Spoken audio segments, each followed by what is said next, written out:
untuk menjadi calon bupati atau wakil bupati itu membutuhkan biaya sangat besar sekali. Kalau orang di luar struktur partai, tidak menurut kemungkinan dia kan harus melakukan mahar politik. Peran Bawaslu memiliki peran yang sangat besar untuk melakukan penegakan hukum terhadap adanya indikasi praktek-praktek money politik atau mahar politik atau sedekah politik atau apapun namanya.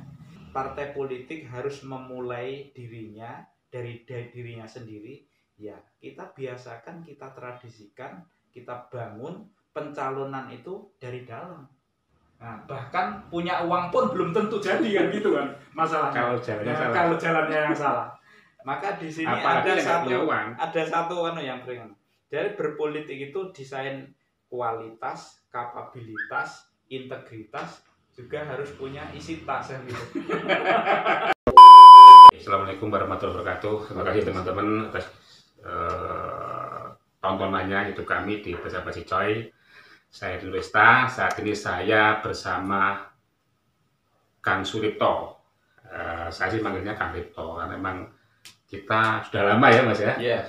Sudah lama sekali kenal, mungkin sekitar tahun 2000-an kita nyambung, walaupun kemudian putus lagi karena kesibukan masing-masing. Sekarang nyambung lagi. Kang Suripto ini mantan ketua KPU Trenggalek, atau bisa dikatakan beliau sudah 16 tahun kalau nggak salah ya, 3 periode sebagai anggota KPU dan 2 periode menjabat sebagai ketua KPU. Betul gitu Pak Mas Tito ya? Oke, Kang, kacamata ketua KPU lah di sini ya terhadap mantan. Ya sorry. Kacamata mantan ketua KPU Trenggalek terhadap dinamika politik yang kira-kira kurang 5 bulan lagi diadakan pemilihan kepala daerah. Menurut Anda dengan peta politik yang bagaimana saat ini? Ya, berbicara tentang peta politik menjelang Pilkada Trenggalek 2020, pertama saya ingin melihat dari perspektif pertempuran politik ya. Karena partai politik itu sebenarnya akan merupakan pilar demokrasi.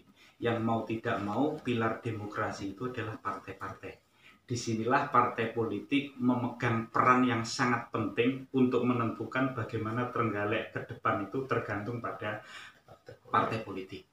Nah, kalau kita lihat dari sisi kekuatan partai politik peserta pemilu 2019 yang akan menjadi penentu bagaimana format pilkada pilihan bupati ke depan, itu bisa kita lihat dari kekuatan kursi masing-masing partai politik.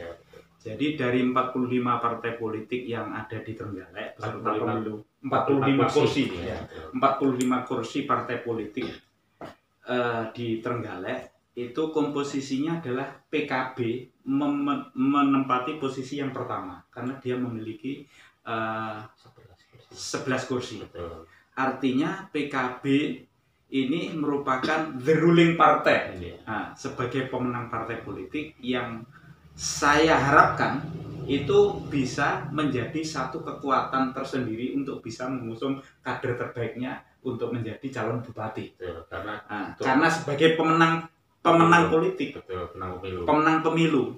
Jadi sangat disayangkan kalau sebagai pemenang pemilu, tetapi ketika ada event politik itu justru tidak ikut ambil bagian untuk mengusung kader terbaiknya. Ini saya kira satu pembelajaran yang buruk dalam sebuah demokrasi. Karena partai politik itu adalah sebagai kader kepemimpinan politik yang akan ditempatkan untuk merebut jabatan-jabatan politik baik di legislatif maupun eksekutif. Nah, ini PKB menurut saya harusnya mengusung satu kekuatan tersendiri karena dia tanpa harus koalisi pun mampu. Nah, kedua adalah PDIP. Jadi PDIP itu ada 9 kursi. Nah, PDIP pas sendiri itu juga bisa karena PDIP 9 kursi. 9 kursi. Jadi PDIP ini juga mampu kan 20% kursi, 20% dari 45 itu kan 9. Iya, betul. Jadi 9 kursi itu PDIP juga sudah bisa mengusung calon tersendiri. Nah, kemudian Kalau yang lain-lain itu Golkar 6 kursi, PKS 6 kursi. Itu mau tidak mau Golkar, PKS kalau ingin mengusung harus berkoalisi. Terus kemudian Demokrat 5 kursi juga harus berkoalisi.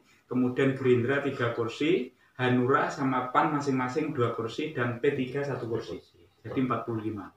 Jadi kecuali PDIP dan PKB itu kalau ingin mengusung itu harus berkoalisi. Nah, tapi kalau kita lihat perkembangan dari pertarungan politik menjelang pilkada, nampaknya ini sudah ada tanda-tanda mengerucut siapa yang akan nyalon.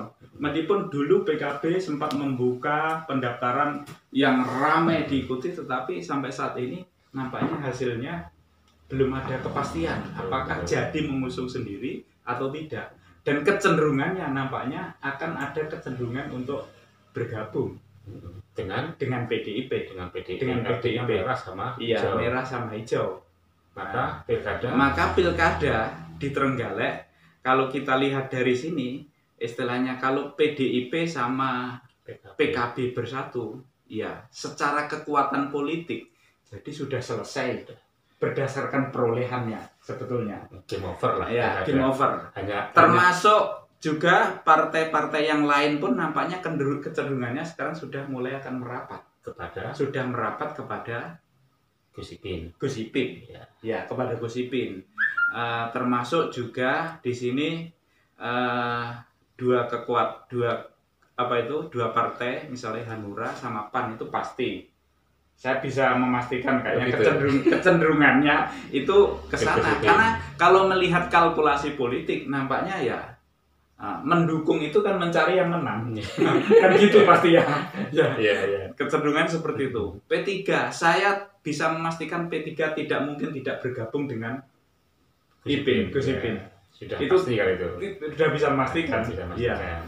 Terus kemudian sekarang adalah Demokrat yang awalnya sebenarnya dengan Golkar sebagai motor penggerak perlawanan untuk petahana, itu kan Golkar awalnya Golkar bersama Demokrat gitu.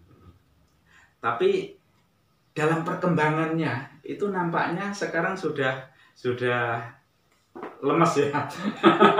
Namanya Demokrat pun sudah mulai merapat ke Gus Ipin. Nah, ini tinggal Golkar, posisi Golkar itu mau kemana? Dan PKS. Golkar dan PKS. Jadi Golkar dan PKS nampaknya ini juga langkahnya belum jelas. Apakah mampu PKS ini dengan calon yang sejak awal diusung itu Muhadi itu bisa diberlanjutkan untuk melakukan perlawanan terhadap posisi petahana. Ini masih belum, nampaknya belum menurut penglihatan saya. Itu nampaknya belum ada kecenderungan untuk bisa merapat, bisa menjadi satu kekuatan penantang.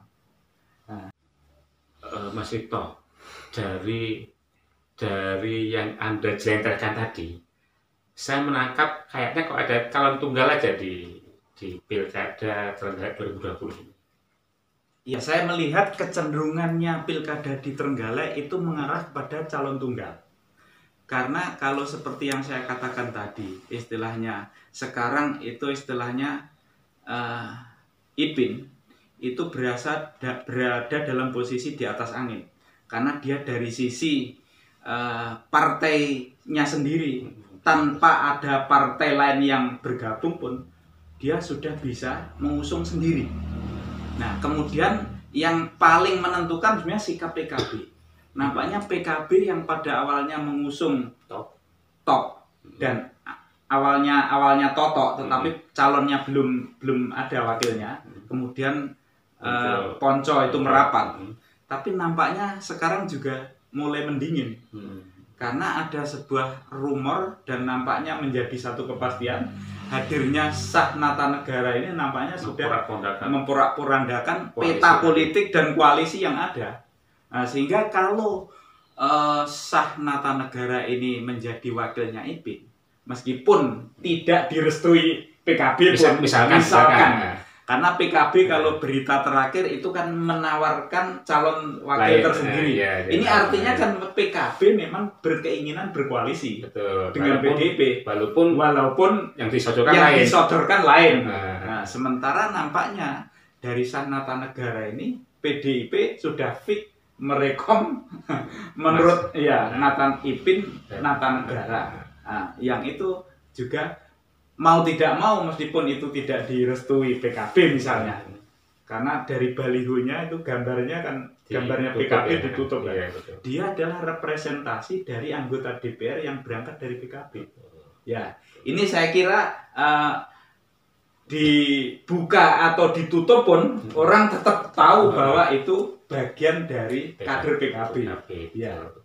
Walaupun mungkin kurang direstui. Artinya calon tunggal itu.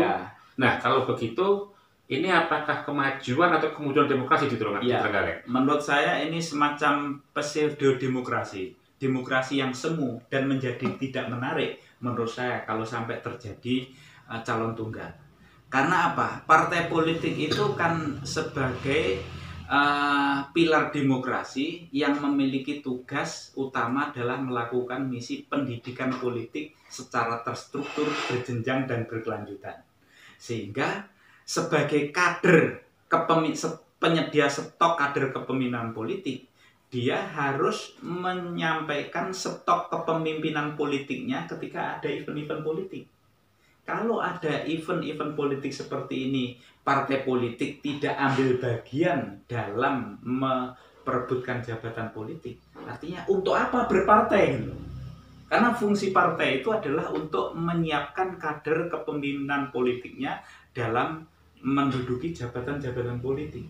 Tapi kalau ada event perebutan kekuasaan politik tidak diambil, artinya dia tidak berguna lagi dalam menyiapkan kader kepemimpinan. Nah, untuk apa kita berpartai kan gitu? Padahal dana politik juga sangat besar. Dana politik kan sudah sangat besar digulirkan dari APBD. Istilahnya per suara itu bagi partai yang memperoleh kursi kan ada alokasinya sekitar 3.000 kalau tidak salah. Dan itu alokasinya jelas 60%, 40% untuk administrasi dan pendidikan politik. Nah, di mana pendidikan politik itu? Nah, berarti kalau ini tidak ada yang nyalon, apalagi partai the ruling partai tidak menyiapkan kadernya, berarti gagal dong pendidikan politik yang dilakukan partai politik. Dan ini sebuah presiden buruk bagi demokrasi kalau dalam pilkada ini nanti adalah calon tunggal. Mas Ripto, dana untuk pilkada ini itu adalah 32,8 miliar kalau tidak salah. Kalau kemudian hanya ada satu calon tunggal, pasangan calon tunggal ya kan seakan-akan ya dana itu nggak banyak manfaatnya lah bagi pilkada itu sendiri.